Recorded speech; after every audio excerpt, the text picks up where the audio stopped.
Welcome to the CHOW Podcast, hosted by Animal Friends of Wyoming County, where our mission is to help care for animals held by the Wyoming County Animal Shelter and promote responsible pet care in Wyoming County.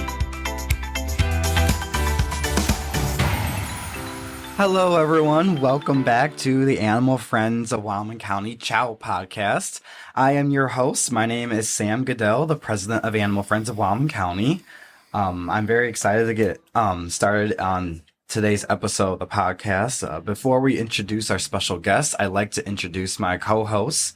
So we have someone returning to the podcast already. His name is Tom Purcell. How you doing today, Tom? Good. I'm so glad to be back here and do another one. It's been a couple of weeks, and these are always a lot of fun. These are fun. And I love seeing all of our board members coming in and getting involved and doing things like that. And so to transition over to our new board member, actually, she is one of our newest board members, and she's the new one to the podcast, too. Her name is Rochelle. How's it going today, Rochelle? It's going well, thank you. Thank you. So, introduce yourself to our audience here today. What's your title of Animal Friends? What's your background? All the co-hosts have introduced their backgrounds before, so just a little brief synopsis of who you are. All right.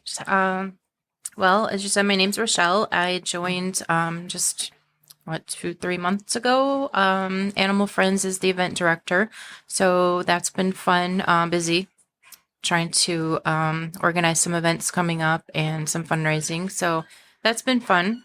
Background, I ended up starting here from adopting Bee, one of the dogs that was here a year ago in April. So that kind of got us involved with the animal shelter, and we have her at home, and I work as a teacher, have some kind of hobby farm stuff at home. We have chickens and ducks and fun stuff to keep busy.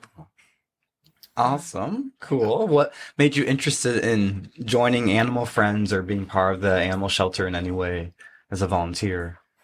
I think just, from having Bee, I thought Jessa was really good here to work with.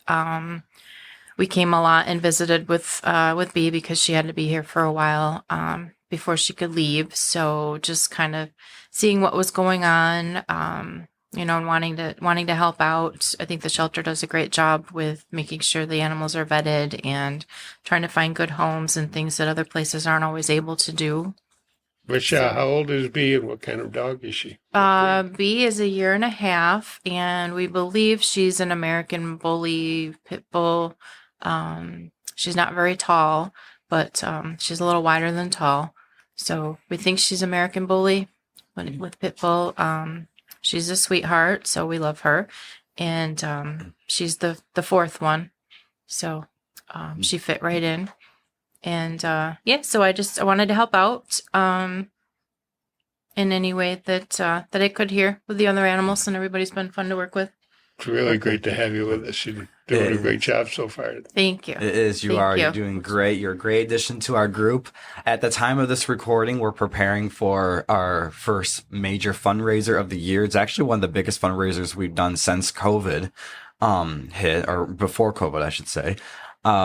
And so Rochelle, you're getting a taste, just a taste, and hopefully it's not a bad taste of organizing events and communicating and getting that stuff done. By the time this podcast airs, we will already conclude the event. So maybe next time we have you on, we'll have you give you an update on how it went. Sounds good. Other than that, thank you for joining us. And now let's introduce our special guest for today. I've had the privilege of kind of being a co-worker, but in a different location, in a different position. But I still consider everybody family in the area that I worked in, that I do work in, I should say. So I'll have her introduce herself, but her name is Miss Brandy. Hi, I am Brandy Heineman. I am a licensed veterinary technician, and I worked for, our Perry Vet Clinic for 24 years. But I do have my own boarding and grooming daycare facility for dogs and cats. What's the name of that facility? No Worries Pet Resort and Spa. And And anybody from the Niagara or Wyoming County knows about that spa. yeah, we're in Arcade. Well, it's Town of Java, but it's technically Arcade mailing address. So we're not too far from here, and we've been in business for 7 years now. So That's great. unfortunately, I've had to take a step back from the vet clinic to be able to do more with our resort, but I might always go back. You never know. Yeah, you never know, and it pays because this facility is. I used to long time ago. One of my very first jobs was working at the yes, you facility did. when it was called Kiss Me Kennels. Yep. And it is a top-notch facility in our area. So I can imagine how much you've improved upon and how it looks. And it's great facility in our area. So Well, thank you. I'll definitely take my dogs there if I have to go boarding. Yeah, well, we appreciate that very much. So it has, we want to make boarding not such a negative event for your dogs, right? It's very traumatic to leave your dog. I think it's more traumatic for the humans than it is the dogs personally, but we want to make sure that, boarding is going to be a good fit for them. And it's not like it used to be where you just throw your dog in a cage and they're there all day long and not doing anything. That has changed. Boarding has changed completely from what it used to be. So we're excited to try to make sure that people understand what boarding really is like. And now daycare is crazy with getting all these dogs socialized, and it's done great things. So we're just excited to see the trend keep going and everybody understand really what boarding is like now. Yes, I'm so glad you mentioned that. I have a friend in Pennsylvania who works at a boarding facility, and he's constantly sending me pictures of we're on the dog walk or take a look at this dog, or you get to see a little bit of the behind the scenes, and it's exactly the opposite of what you said. Sure. The myth is out there. Yeah. And these people, he's a fantastic guy, and he takes real good care of these dogs, and it's definitely something that people shouldn't have a negative taste in their mouth when they go to the boarding facility. No, and I think we're getting out the information of what actually happens nowadays. It's not like it used to be. That's all there is to it. It's completely different. And, nobody wants to leave their pet behind. They're part of the family, but sometimes it's a safer event to keep them back in a facility that is, that is safe and that can keep your dog safe while you're gone. I've unfortunately have known too many dogs that have gone missing on camping trips and all that type of stuff. And sometimes, I wish that they would have thought about boarding maybe before, because you just never know what you're going to run into. Not that pets can't go. I'm not saying that, but just there's certain times that I wish that it would have been a different outcome for the dog. Exactly, because not every vacation is pet appropriate or pet friendly. That's right. Yep. So you have to consider them in your endeavors. Yeah, and you just never, yeah. And I can add this: when you pass No Worries, it says Resort and Spa on the sign. Yeah. And she's not kidding. It's not a place to dump your dog. It's a resort and it's a spa, and it's very impressive. As a matter of fact, I met Brandy years ago when I had a client with with my business, a very nasty little Jack Terrier that didn't know what to do but bite. And I actually talked to the owner. She told me she was headed up to Montana and she was going to leave her dog at No Worries, and asked me if I would stop by No Worries just to check on the dog. Well, the first thing I realized was this facility is really great at special needs dogs. They're just not dumping them in a kennel and leaving them there. They're really paying attention to the needs. So when I went up to the No Worries and checked on this crazy Jack Russell, it was kind of fun because it was the calmest I've ever seen that dog. And when I used to go to the home where this dog lived, all this dog wanted to do was bite me, and I would challenge the dog, and the dog would get so excited about biting me. didn't know how. It was kind of a funny dog, and he used to hit me with his teeth, and I'm just so upset. You better be afraid of me, And I go, okay, here we go, typical Jack Russell. So I expected the same animal when I got to know where his pet spa, and I had this really calm animal. And go, oh God, the owner's got to see this. But you have my respect immediately, and all the years that I've dealt with your business and dealt with animals from Wyoming County, I know of a lot of people who only have one choice, and that's yours. Well, I appreciate that. Yeah, and a lot of them are really good dogs, but I've met some real knuckleheads that headed your way, and always interested to see how it goes. Yeah, but, we try. You do well. Yeah, we try to take on all the ones that may not work out so well someplace else, but you have to understand dogs, and you have to understand it's more, sometimes it's more the owners than the actual dogs. So once the owners are not in the picture, things are a lot different. And it's nice to be able to evaluate all that and to give them a place that they can stay safely and give the owners peace of mind that they can go. And that was the whole. When people ask me about your place, I just say, this will probably embarrass Brandy, but she's the closest thing you're ever going to meet to a dog whisperer. Well, I don't know about that. Well, you probably heard that from people. I'm sure you have, as a matter of fact, but it's a true fact. You are amazing. Well, thank you very much.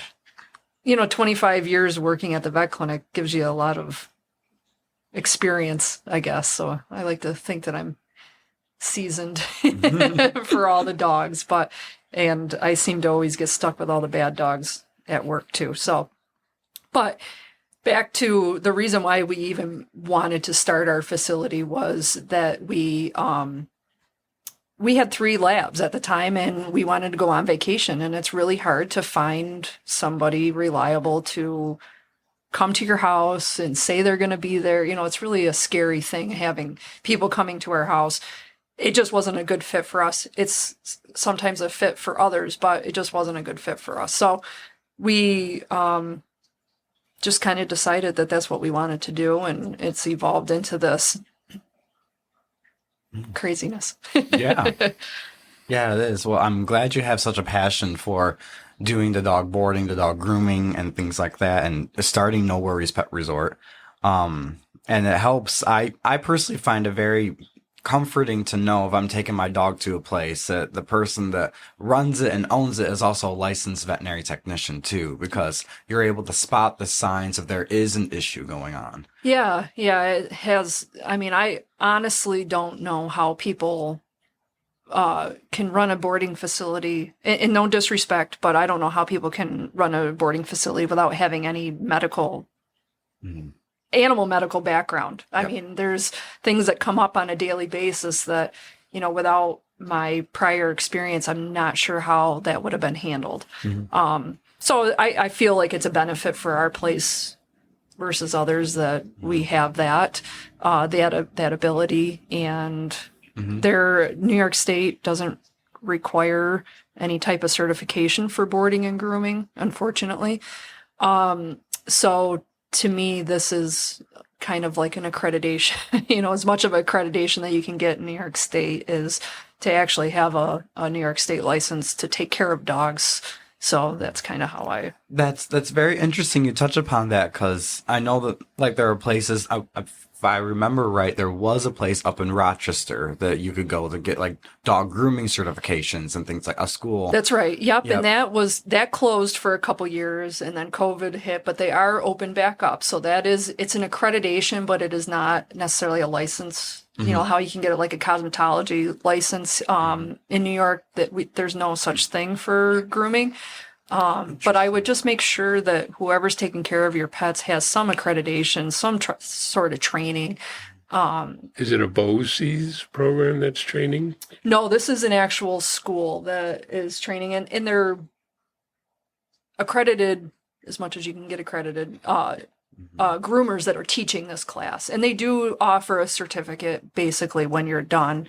It just doesn't have a New York State license associated with it. I might suggest that if you're interested, in grooming, depending on where you live, you might want to check to see if BOCES offers that, because I took the course in Genesee County of Batavia for grooming. Found out it's a lot of work. I don't want to do that. Yeah. And then I also taught a class for dog training at a BOCES in Buffalo. So check with your BOCES program to see what. Yeah, they'll what have they an do offer. accreditation, like at least a somewhat of a training module that they follow for that. But that's the one thing about New York State is that I'm just surprised there aren't more options for that, just as of right now. But as of boarding facilities around, I think we all are striving to get some type of accreditation. So then, there's some regulations to follow so then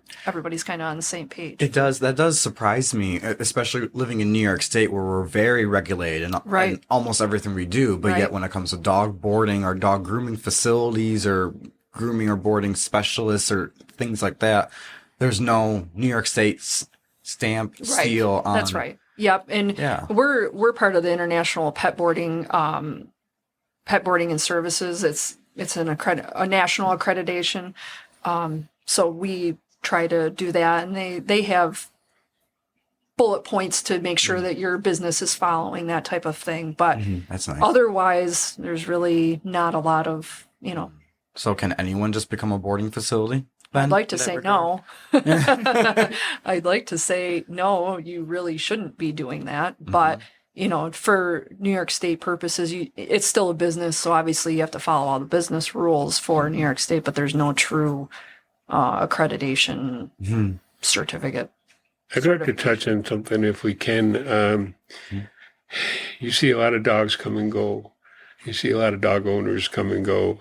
How often do you get approached about whether or not you can get their dog certified for a service dog or for a therapy dog? And I think it should be brought out, and this is a good avenue to do it on this podcast, is what a mess. It is a mess. That whole program is, when I can send away to some fraudulent outfit and pay $40 for a medallion and a vest that says my dog is a service dog, or my dog is a therapy dog, or my peacock, it can come on the plane with me because it's my therapy peacock. I mean, it's just gotten totally ridiculous. Yeah, we get that question monthly at least, because everybody thinks that they want to have a service dog so they can take them into the stores and take them everywhere. Well, I think it's a real... to me, it's disrespectful to the service dogs, because the true service dogs, they don't even have to have a vest saying they're a service dog. You can just tell that they're a service dog by the way that they act. So, it's a real shame that people are doing this for the wrong reasons. Service dogs are there to help people that actually need the service, and they are. I have a service dog that I groom, and she's amazing. Like the training that she went through is disrespectful that people put a fake thing on their dog and say that they're a service dog, not after seeing what that dog went through and what she goes through daily to help her kid be able to function in life. And I don't know what else to say about it other than I wish that there was more service avenues. Well, you got the American Kennel Association, but if our listeners are interested in making their dog, they think they're interested in making their dog a service dog or a therapy dog, I would suggest that you get a hold of the American Kennel and get your good citizen certificate. That's a good start. Sure. Because it's going to give you the education of whether your dog is capable of handling the training and the intense training that goes with a therapy dog or a service dog. But go for your good citizen certificate. I had a dog, Luke, who was a special needs dog, and truthfully, he was a truly a head case. But he got his certificate, so it can happen if you're willing to put the time in and train. Yep. But don't just don't throw a vest on them and think that they're service dogs. Yeah. It's not. It's a far cry. It's not fair. Mm-hmm. No. You're right, Brandy. Yeah, and that's the thing, I guess, about, it goes back to the regulation aspect of it. It's like people can do anything now. It doesn't mean that they should, right? So we'll see if New York State follows what all our hope is that there will be regulations that people need to follow, because this is not a job for everybody. I mean, you guys know here too just as well that it is not boarding, whether it be a boarding facility or a shelter. You know, there are certain things that need to be done and done properly. And if you don't have that education behind you, it's you're not doing the dogs any justice. Exactly. So. Yeah. It's you're taking care of living creatures. Yeah. These are people's family. I mean, they're not dogs anymore. Yeah. They're not dogs. These are people's family members. And if you are not educated and responsible enough to do it, you shouldn't have any place doing it. I mean, you have a family member in your hands, so you need to make sure that you know what you're doing. So yeah, exactly. Yeah. I hope something that New York State gets on board with. And like, I'm not huge into regulations, of course. I feel I'm not either, but it is over-regulate, that's a problem, but under-regulate, like, there's got to be a fine line. Yeah, there's got to be something, there has to be something established. And New York State Ag and Market should come and inspect these places. I mean, at the very least, they're inspecting breeding places. So why aren't they inspecting, a facility that's boarding dogs? So that's my soapbox. It's always that word accountability. If we could just make people accountable. It's no different than all the vehicles you see driving down the road with hanging from their mirror a handicap sticker. Really, how handicapped are you? Your case of poison ivy doesn't make you handicapped, Right. And also, these people who are driving don't know that's even illegal. You can't hang your handicap tag from your mirror because it obstructs your view. But You're only supposed to put it I on in your digress. car. I just want to get back to accountability and what you see No Worries Pet Spa is doing is being very damn accountable for what they do, and that's what we're looking for. Yeah. So when people make appointments at your facility and things like that, and I'm assuming, of course, you require like vaccine certificates. Like, what is your requirement? What do you think is ideal that boarding facilities should be asking? Yeah, we will not take any vaccines done by owners. Just because you can't, people can say whatever. Unfortunately, you get to the point where you can't trust anybody anymore. So you can't trust that somebody gave a kennel cough vaccine appropriately, or that they've handled the vaccine appropriately, or, any of that. So we will only take veterinary given vaccines. They have to be done at least 2 weeks before they can even come into the facility. So the kennel cough has to have the incubation period, like you spoke about, of 2 weeks prior to coming in. They need to be up to date on distemper, rabies. I don't make lepto required. Lepto is a bacteria that's transmitted by deer and rat urine. I don't make that because there's so many dogs that can't have it because of vaccine reactions. So that one I let pass, but the distemper, rabies, and kennel cough has to be up to date. They also have to be up to date on flea and tick preventative as well. We don't want anybody bringing their bugs with them. And they also need to have a negative fecal also. So they make sure that they are not shedding parasites at the time that they're coming. So those are our medical requirements for coming to our facility. They also have to come in for a meet and greet prior to boarding. COVID really brought on a lot of boarding problems, more than what it was, or at least made me more aware of the issues that are happening. Separation anxiety has skyrocketed for dogs because they've been home with their humans. Everybody was home for a whole year, basically. And a lot of people are working from home now. And these dogs are not getting out and about. They're not, we couldn't travel for 2 years. I mean, almost 2 years. So these dogs weren't coming on a regular basis like they had, or, people just weren't going. So we've seen a lot of anxiety issues, a lot of separation anxiety especially. So we have implemented a meet and greet where they come in for the day and we can evaluate how they are for boarding. Now, is this a true picture of how boarding is? No, but at least it gives me a snapshot of, okay, this dog is not fit for boarding at this time. What do we need to do? Or is boarding just not a good fit? So I actually had a dog last week, poor little hound dog. Terrible. He was so anxious and barked the entire time. And I strive to have my dogs at a calm state. So I will not take a dog that barks the entire time. It is not about the money when it comes to that. That dog will stress out every dog in that facility, and it's not happening. I'm not doing it. So this poor dog barked the entire time in his meet and greet. So we established a medical plan, came back with a medical plan, didn't work. He was still way too anxious, way too vocal. So unfortunately, he was put on the no board list. And his parents were very appreciative that they found that information out before he was there he was supposed to stay for an 11-day stay.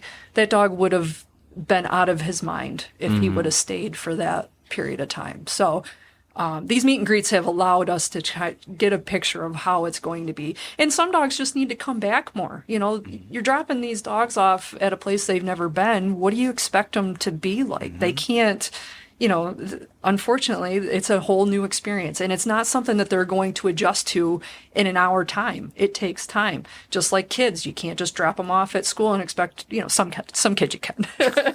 And some dogs you can.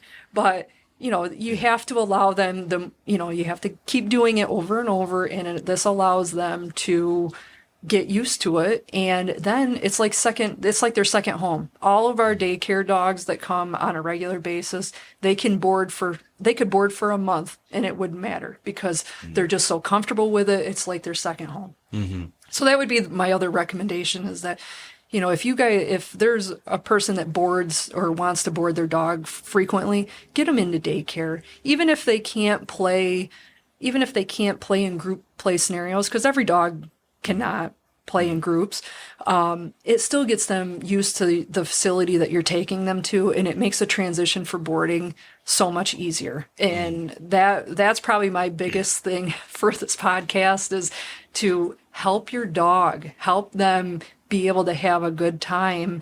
And it usually just takes repetition and getting comfortable at a place. So find a place that you're comfortable with yourself, and then usually your dog will follow right with it.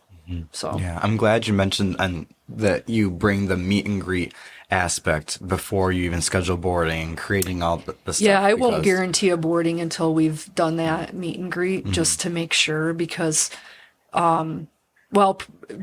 pre-COVID, I had a dog that literally was on this was before I established the meet and greet. So it came to board, it was going to hurt itself. That's how anxious.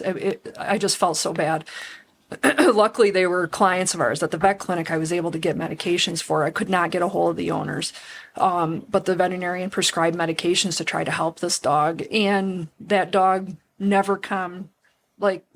I was very worried about this dog staying for that amount of time. So finally got a hold of the owners. They were able to come get the dog. But it just ended up that after that, it scared me that this dog was that bad that I was worried about its health staying. That's unacceptable. That should have. And then COVID came, and it even amplified the issues that, the potential issues that we could have. So this really has helped us try to weed out the ones that are not fit for boarding, because some dogs just aren't fit, and that's okay. Yeah. There's other avenues that you can try to be able to go and enjoy yourself on vacation, but that's very few and far between, because we do this, and I can kind of figure out a plan for them. Yeah. Yeah, exactly. And just because they act a certain way at home doesn't guarantee they're not going to act differently. Exactly. And sometimes it's more of a benefit for them to not be home, because they're different dogs than they are at home. They don't have anything to protect, not usually they don't need to protect themselves there. So yeah, some of the dogs, it's surprising. The dogs that you think are going to be okay sometimes aren't, and vice versa. So if an owner is coming in and they think that the dog is going to have a terrible time, those guys usually have the best time. But it's good to have that information ahead of time, and then that way we know what we're dealing with and make sure that it's all a good fit, because we can house, numerous dogs, and I want to make sure that they're all happy. I want them to have no worries, just like their owners. So, and I don't want to have worries. I don't want to have to worry about them. So we're all not worrying. What is your capacity over there for dogs? We have 20 rooms that we have, so we can team up and have two siblings together type of thing. So I think the most dogs I've had is like 38. Do you find that a lot of people who bring their dogs for boarding also would like to have them groomed while they're there? Yeah, that's kind of our one problem, is that our grooming, we just don't. I can't find a groomer. That's kind of really what the problem is. I have 2 groomers and myself, and so we're based on appointment, I guess, is what my point is. We're based on appointment only. If they're there for boarding, we try to fit them in for grooming, because obviously we have a whole week usually that we can fit them in. But we're booked out about 12 weeks. So to try to take on any new customers is hard to get them into our rotation for grooming, especially doodles. We don't take any poodles or doodles anymore because they take way too much time, and it's hard to get them into our rotation because they need to be groomed every 4 to 6 weeks. So I've had to make that business decision, which is unfortunate because the world is being run by doodles right now. So it's unfortunate, but it's realistic that you have to be able to provide a service, and when we can't provide that service, you got to know when to call it. So I hope that improves, because man, that is a plus to your facility, the boarding and the grooming. And it's super hard to find a groomer anymore? Is that the biggest hurdle you're finding? Yes. And, I think it's every small business owner's problem right now is finding anybody reliable to work. Who wants to work? Yeah. I mean, I hate to say that, but that's true. Especially after COVID, the work ethic has completely changed, in my opinion. But, I don't just hire anybody either. I'm sure there's probably somebody out there that would say, oh, I would, I could be a groomer. Well, there's certain, I want to make sure that these dogs are treated appropriately and that you understand how dangerous grooming can be. You're using scissors and blades, and and dogs have teeth. And dogs have teeth, and dogs move, and they have tongues that hang out, and just any scenario you can think of. So I have 2 really good trusted groomers, and I'm picking up the slack for some, and that's kind of where my comfort zone is right now. If I had somebody come in that could prove that they could do great, then I would probably put them on. But as of right now, that's where we're at. And grooming is very, there are big benefits of grooming. And I hate telling people that I'm sorry I can't shave your matted dog that you don't get groomed on a regular basis. I mean, sometimes I will take certain cases, but, people don't understand how important the grooming aspect is, and that you need to find a good groomer that you can trust and that you can schedule your appointments and keep your appointments with. So. People don't understand. I mentioned it earlier about how hard it is to groom. It's backbreaking work. It's a lot harder than... we're not even talking about the dangers of it. It's just hard work. Yeah. So before you decide you want to be a groomer, check it out. Go to BOCES. That's right. BOCES is a good starting... BOCES is a great starting program. They just don't get into a lot of the hair cutting aspect of it, but you could definitely get certified through BOCES as a bather and start your grooming career bathing.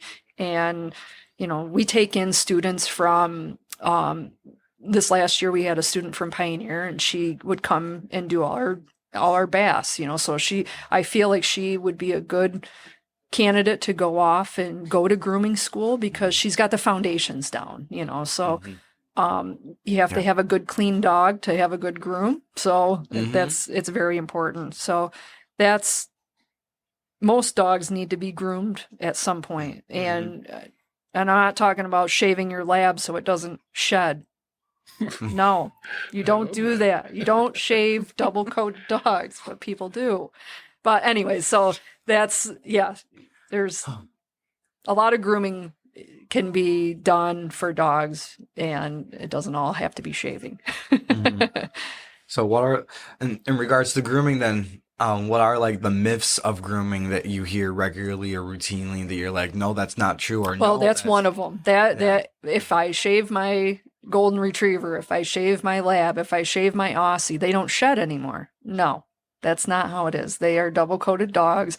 They have an undercoat that you have to strip out and remove, not shave. Shaving doesn't have any benefit for dogs, and I'm sure I'll have some backlash on that because there's some people that claim that there is. But, you're taking away their natural protectant for sun exposure.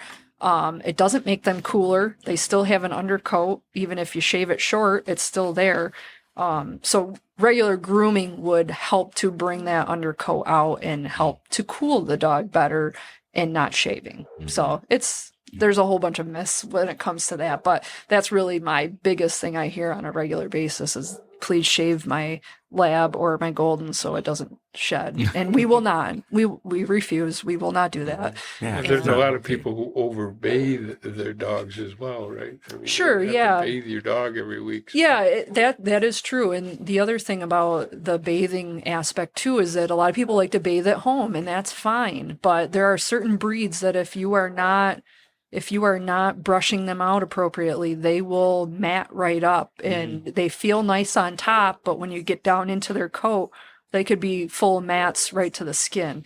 And that's not healthy for that's not healthy for your dog either. So you just have to, work with a groomer, work with somebody that can help steer you for how many baths they need to have at home in between groomings, and get a good relationship with a groomer because they become part of your life. You're seeing these people every 6 weeks, every 4 weeks, every 8 weeks. So you want to find someone that you can trust, and you guys can work out a grooming plan for your dogs because all dogs need to have grooming of some sort, even nail trims. On a regular basis, yes, right? Definitely. Brandy, do you have limits on, I know some groomers have limits on weight of the dog or size of the dogs. Do you have any of that? Yeah, we take, really the only limit we have right now is poodles or doodles just for time purposes. But we take all sorts of different size dogs and breeds and all that. It's just the fact of us being booked out for so long, it's hard to get anybody new into the schedule, especially if you have like a Newfoundland or, some big, giant, large breed, long-haired dog, something like that. Those probably are the ones that we aren't easily to accommodate because of just for timing. We just don't have enough time, not enough time in the day. I do a lot of cats. Groomers don't like to do cats because of the danger of cats. Cats are, I got a bite right here actually that, the cats are not dogs. Cats are cats, and cats do what they want. And there's no warning with a cat. At least a dog, I can just look at him and know if I'm in trouble. But a cat, no. So a lot of groomers don't want to do that because you get a cat bite and you get an infection in your hand, you could be out of work for, 6 weeks. You could lose a finger. I know a person that was hospitalized for 6 months because they got bit by a cat. So it's, they're the danger of grooming, right? Nobody wants to do it. Is it true that dogs have owners and cats have staff? Yeah, you know it. You know it. But if your cat, so I do a lot of cats because I take on. There's nobody else. Because I take on the cats, right? Right? The special cats, and but they, if your cat is matted all of a sudden, I get calls, weekly about my cat all of a sudden has mats. Well, there's usually some medical condition behind matting, right? Especially if you have a 4 or 5 year old cat that now all of a sudden is all matted up. I would be telling you to go to your veterinarian and have your veterinarian check your cat, because there may be something underlying going on as to why. As they age, they get more matted because they're arthritic. They have dental disease. They have, all these different things going on. And sometimes that's our only choice is to shave them down at that point. But I try to avoid shaving cats unless it's medically necessary. So. Yeah. But yeah, the cats. Yeah, I can tell you from experience at a vet clinic, I'd rather work with dogs any day than cats. I'll help any way I can. I'm just we'll try to incorporate water and bathing and yeah. Oh, it's fun. Cats and water, no. Yeah, I usually have my husband help me. And he's a good cat wrangler, but he's petrified of cats because he knows what they can do. So, right. Not really petrified, but he petrified when I have to make him hold the cats. Yeah, right? yeah. Because by the time I have him hold sporadic. the cats, they're not happy campers. So, so anyways, we do cats. So I tried. I'm the only one that does cats, so nobody else. No doubt. Which is good for workers' issues. I don't want any of my workers, groomers getting hurt. So when I assist the veterinarians at the free rabies clinics, and you never know what cats are being brought up, and then we're like, oh, is he friendly today? Is he friendly at all? Well, he's been in this crate for an hour. He's probably not. I love it when they start off saying, now this one's feral. And I'm like, oh no. Yeah. Okay. Yeah, we so got this. you can kind of understand why groomers really probably don't want to groom cats. So, but yeah. medically needed, for certain ones. Mm-hmm. And if they don't have, I try all cats. I tell everybody, I'll try. Worst case scenario, it's going to look like it got beat up by a lawnmower, and you'll have to go to the vet clinic and have them sedated and finished. But that's a rare event as well. We can usually get through. We can usually get through what we need to do. What are for some the cat's safety? Like routine? Because my dogs are short haired. So what are some routine, like ears, nails that you would do? Yep. So our regular bath includes ear cleaning, nail trim with Dremel, and a good massage bath, blowout, and de-shed if needed. So that's what a bath would include.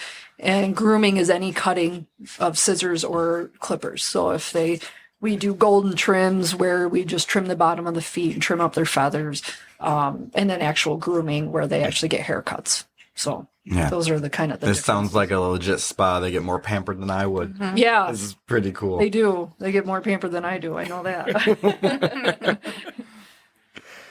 Cool.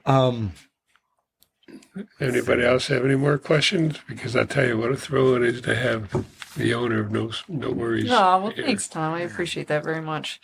Yeah. I've been dealing with you for a lot of years now, and you've always impressed me. Oh, well, good.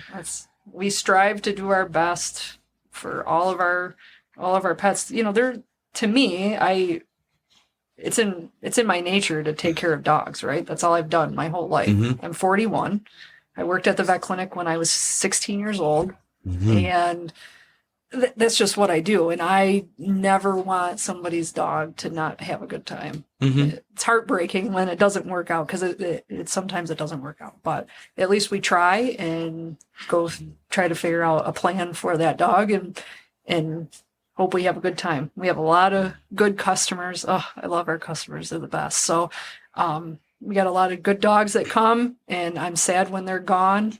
We're at that rotation now where we've been in business long enough that some of my old guys are, passing away, and that's heartbreaking too. It's like losing one of our own family members. So we're very fortunate. We love what we do. We try to do our best, and that's pretty much all. Our life is the dogs. Yeah. Much. It really is, especially to a lot of us.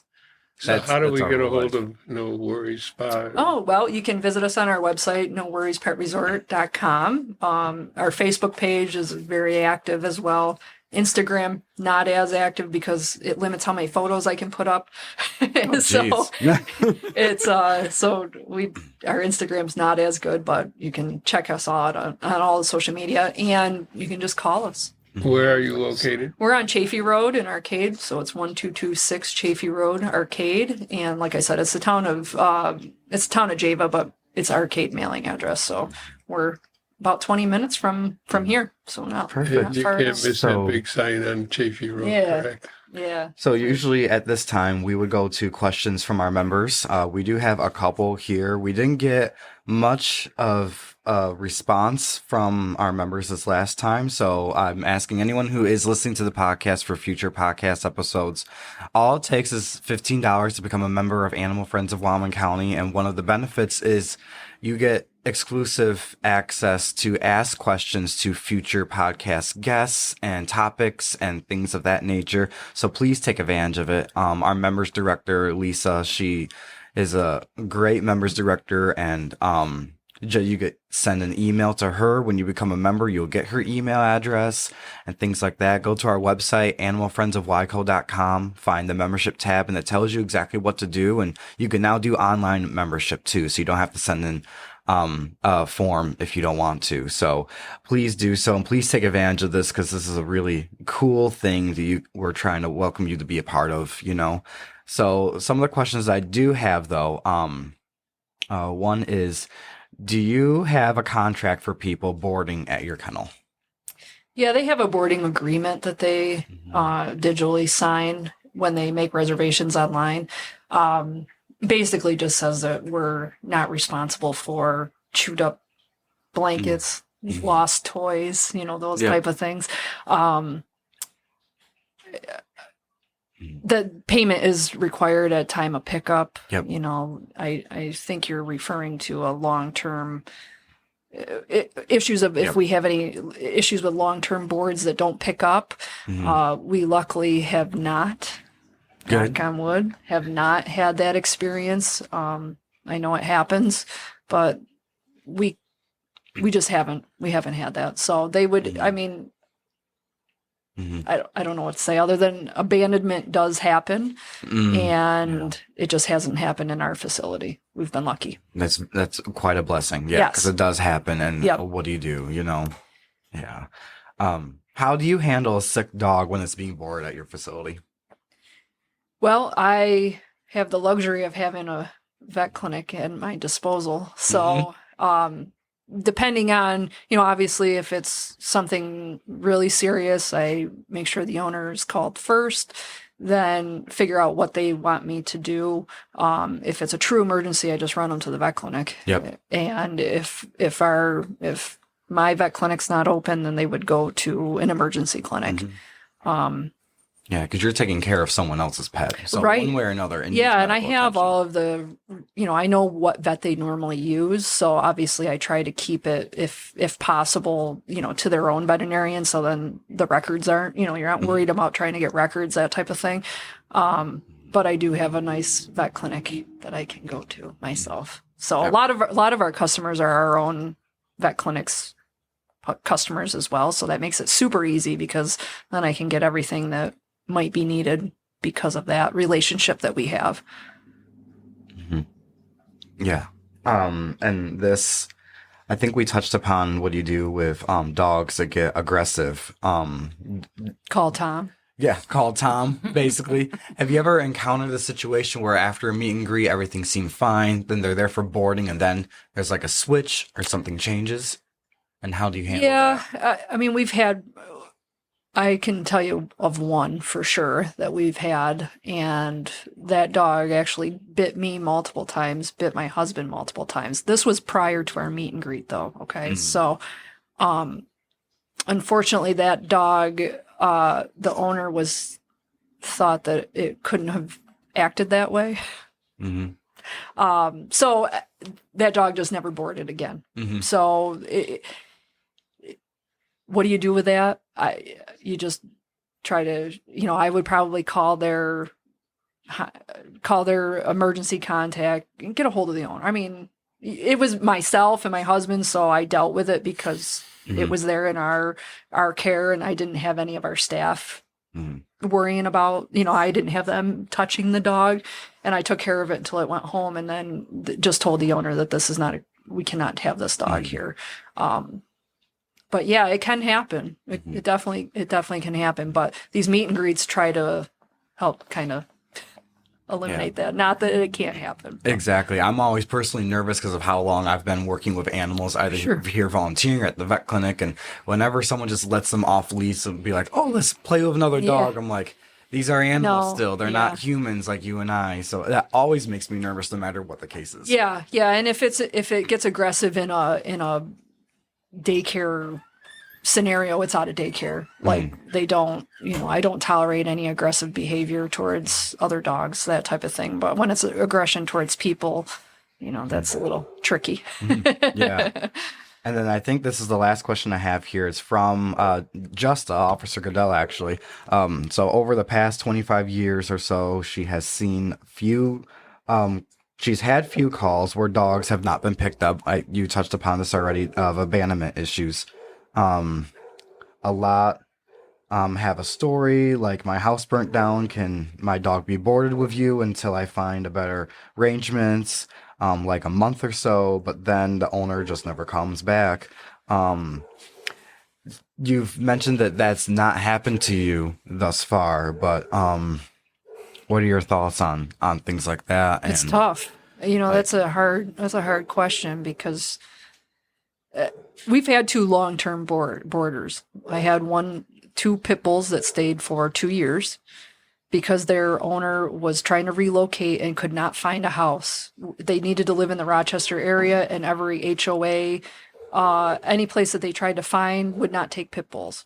So that to me was a legitimate thing. And she kept in constant contact with me, all that stuff. So they had a happy ending. They found a house and they got to take their dogs home. And it was the best day. It was sad. It was sad to see them go, but it was the best day for them. But she kept up the bill for 2 years? Yeah, she paid weekly. I mean, and that was the other thing, is that I never once hesitated with her, because I just knew that wasn't going to be an issue. The other was a German Shepherd, same kind of scenario. The owner couldn't find a good place that would, it's hard. You can't rent. It's hard to buy in certain areas with certain breeds, obviously. So he was a long-term board also, and he finally got to go with his dad too. So the long-term ones that have worked out, I worry, I guess I would have my little spidey sense out and try to see warning signs or something. But sometimes in that scenario, I probably would just contact Justa and say, hey, I have this dog, and do all the legal requirements that are needed, certified letter, whatever, especially if payment was stopped and, all that type of stuff. Then you kind of can get an idea of where it's heading. And so then, it's one of those things that luckily we haven't had that happen to us. And I'm glad. Yeah. 'Cause I don't really want to deal with that, because that's a hard thing. I mean, what are you going to do with these dogs? You're not going to just let them go. Yeah, so, exactly. You obviously house them and try to take appropriate actions, or legal actions that you need to take. Yeah.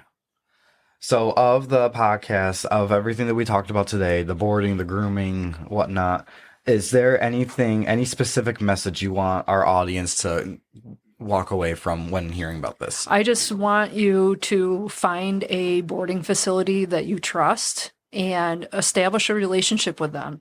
Get your dog into daycare. Get your dog in. Like I said, they don't necessarily have to be in group play to come for daycare. It just helps them get accustomed to coming to the facility that you choose, and just try to make sure you're choosing somebody that has some type of background in dogs. A reputable boarding facility. A reputable place that is doing everything that they can without having New York State, run them. Obviously we don't have that, but you want to make sure you still have somebody that has true business plans for dog boarding, and not just, oh, hey, I do it out of my house type of thing. No disrespect, but it is a lot. And I tell people it's like a farm. We get up, we're there at 5:30 in the morning. We're there all day. We leave at 5, we go home, we eat, and we go back down at 9 o'clock to let them out. I mean, we have our hands on those dogs all day long. And it's time consuming. And if people aren't doing it that way, your dogs aren't being taken care of properly, in my opinion. Yeah. So yeah, you have a gold standard and you achieve yeah, that. I treat these dogs like I would want my own dogs treated, and if you're not letting your dog out at right before bed at night, Yeah. I don't do that at home, so why would I do that at my own place? So that's kind of Yeah, where we're at. and Is that you're that's exactly my right. whole goal for all our employees and everybody is you do not treat these dogs any different than you treat your own. That's what they deserve. They need to be. They're somebody's babies, so you got to treat them like that. And people should prepare in advance because you never know of a tragedy or something. Yeah, does have I an mean, emergency case, you need a reliable. Make sure place you're to establish. vaccinated. That's the other thing. People, oh, my dog never boards. Well, have them vaccinated. So if that emergency comes up, I don't have to be the one to tell you, I'm sorry, I can't take your dog because your dad died because you don't have your vaccines. I will not falter on the vaccine requirements, not for any circumstance, even though my heart wants to for that person, but I won't. So make sure that if they're going to dog parks, if they're going for walks, they need to have all these vaccines because they're still coming into contact, whether they board ever, whether they come to an actual daycare facility ever, dogs are way more social than they ever have been in in the past 25 years. I mean, they're way social now compared to what they used to be. And that is exposure to other dogs. So you need to vaccinate. That way you're prepared for the unknown, right? Just get them vaccinated. It's not a big deal. It's easy. Go to your vet. Yes, go to your vet, establish a relationship. It's great. Yep. By the time this episode airs, it'll be, I believe, the beginning of October. We have it scheduled to be aired. So, and then you won't hear from us until the beginning of December. So I guess during that time, happy Halloween, happy Thanksgiving. It feels weird saying that in June, but Let's not wish our summer away. yeah, right? Yeah.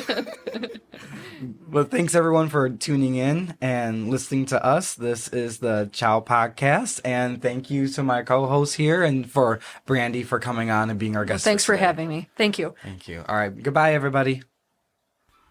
Thank you for joining us on this episode of the CHOW Podcast, hosted by Animal Friends of Wyoming County.